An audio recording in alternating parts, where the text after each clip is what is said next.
আলোকে কিছু কথা বলবো। কোরআন নিয়ে কথা বললে আপনাদের লাভ আছে না? আরো জোরে বলেন।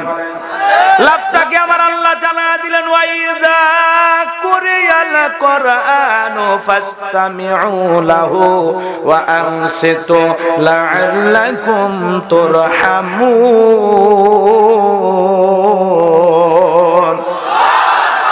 সূরা আরাফ আয়াত নাম্বার 204 আল্লাহ রাব্বুল আলামিন জানা দিলেন, তোমাদের সামনে যখন কোরআন পাঠ করা হয়, কোরআনের আলোচনা করা হয়, চুপ করে কান লাগিয়ে মনোযোগ সহকারে কোরআনের কথাগুলো শ্রবণ করো।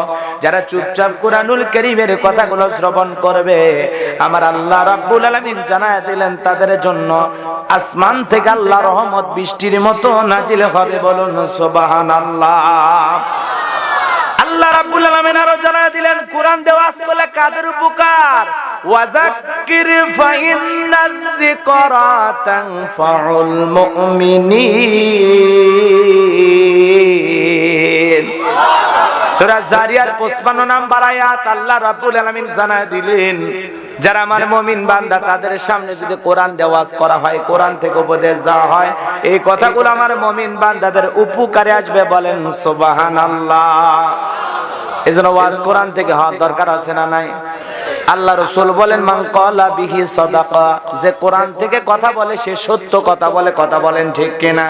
কারণ কোরআনের মধ্যে কোনো ভেজাল আছে, ধোঁকা আছে, মিথ্যা আছে।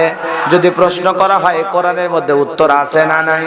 আল্লাহ রাব্বুল আলামিন পুরো পৃথিবীবাসীকে চ্যালেঞ্জ ঘোষণা করে বলেন, যালিকাল কিতাবু লা রাইবা ফীহি হুদাল লিল মুত্তাকিন।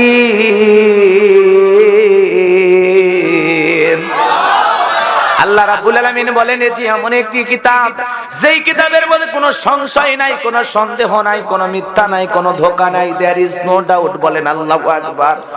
হুদাল লিল মুত্তাকিন, মুত্তাকি বান্দাদের জন্য পথ প্রদর্শক হিসেবে, গাইডলাইন হিসেবে আল্লাহ রাব্বুল আলামিন পবিত্র কুরআনুল কারীমকে নাজিল করেছেন। বলেন সুবহানাল্লাহ। সেই কোরআনের কথা শুনে প্যান্ডেলে রাখবেন না, বাড়ি পর্যন্ত নিয়ে যাবেন। আরো জোরে বলেন। বাড়ি পর্যন্ত নিয়ে যাওয়ার দরকার আছে না নাই? আল্লাহ রাব্বুল আলামিন বলেন, আল্লাযীনা ইয়াসতামিউনাল কাওলা ফায়াত্তাবিউনা আহসানাহু উলাইকাল্লাযীনা হাদাহুমুল্লাহু ওয়া উলাইকা হুম উলুল আলবাব।